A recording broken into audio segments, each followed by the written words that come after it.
One of Sauron's most terrifying servants wasn't a ringwraith, an orc, or even a monster. He was a corrupt man who had willingly erased his own identity to become the Mouth of Sauron.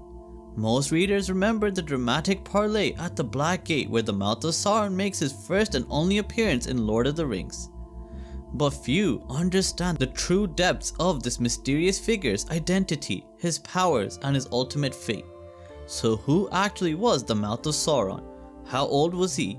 And what happened to him when Barad-dûr fell? Well, in this video we will be doing an in-depth analysis into this enigmatic lieutenant of Sauron's forces by examining what the published Return of the King novel actually reveals about this figure and what the broader Tolkien text tells us about the Black Númenóreans, and why Tolkien deliberately let the Mouth of Sauron's true name be forgotten. But before we begin, if you love Lord of the Rings lore and deep dives into other fantasy worlds, then be sure to subscribe to my channel, Fantasy Spark. The Mouth of Sauron appears only once in the entire Lord of the Rings, in the Black Gate Opens chapter of the Return of the King. Yet Tolkien gives us a rare biographical aside that contains nearly everything we know about him. The text states that the rider was robed all in black, and black was his lofty helm. Yet this was no ringwraith but a living man, the lieutenant of the Tower of Barad-dûr he was, and his name is remembered in no tale, for he himself had forgotten it. And he said, "I am the Mouth of Sauron." This isn't just atmospheric description, Tolkien is establishing something very profound here. This figure has so completely surrendered his identity to Sauron that he no longer even remembers his own name. He exists only as a function, only as his master's voice, and that self-erasure makes him more disturbing than many of Tolkien's monsters and most of Sauron's servants as well. The text continues with the following crucial details. But it is told that he was a renegade who came of the race of those that are named the Black Númenóreans, for they established their dwellings in Middle-earth during the years of Sauron's domination, and they worshipped him, being enamored of evil knowledge. So this passage immediately tells us the Mouth isn't some elevated orc or petty chieftain, he's from the corrupted aristocracy of Númenor itself. The Black Númenóreans were the king's men who survived the downfall and established strongholds like Umbar in the south, worshipping the shadow and starting a war against their faithful kinsmen in Gondor. These were tall, long-lived men of Westernese whose bloodlines gave them potential lifespans 2 to 3 times that of ordinary men. And the Mouth of Sauron represents the absolute pinnacle of the corruption of the Black Númenóreans. But when did he actually enter into Sauron's service? Well, this question is more complex than one would expect, and there are 2 possible answers to this question. With the Return of the King itself stating that he entered the service of the Dark Tower when it first rose again, and because of his cunning he grew ever higher in the Lord's favor, and he learned great sorcery and knew much of the mind of Sauron, and he was more cruel than any orc. The critical phrase here is when it first rose again. But when exactly was that? Barad-dûr rose again twice in Middle-earth's history, once in the late Second Age after Sauron returned from Numenor's destruction, over 3,000 years before the War of the Ring, and again in the late Third Age around 2951, when Sauron openly returned to Mordor. If the Mouth entered service in the Second Age, he would be impossibly ancient, well over 3,000 years old. Tolkien explicitly emphasizes he is no ringwraith but a living man, and the broader Tolkien texts make clear that men cannot have their lifespans indefinitely extended without becoming a Nazgûl. So most Tolkien experts believe that the Mouth entered service during the Third Age of Rebuilding, making him perhaps 150 to 200 years old, extraordinarily aged even for a Black Númenórean, but not impossibly so. However though, Tolkien deliberately leaves this point ambiguous, and the phrase can support either reading of the history, but of course the Third Age option just seems a lot more plausible in my opinion.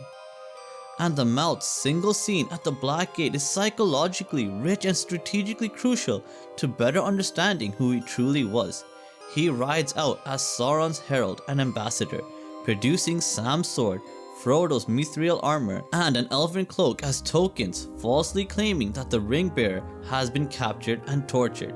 He speaks with absolute contempt, calling Aragorn's host a rabble and dismissing Andúril as elvish glass. But here's the critical insight that many readers seem to miss. The Mouth's very arrogance inadvertently reveals the limits of Sauron's knowledge.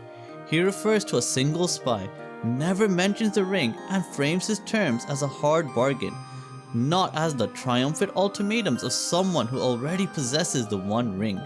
Gandalf, despite his visible anguish at seeing Frodo's gear, draws the crucial inference: Sauron does not yet have the One Ring, and the quest may still be alive.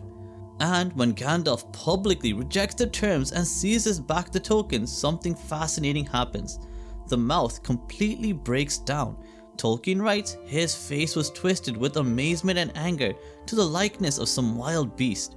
Rage filled him and his mouth slavered, but he looked at the fell faces of the captains and fear overcame his wrath.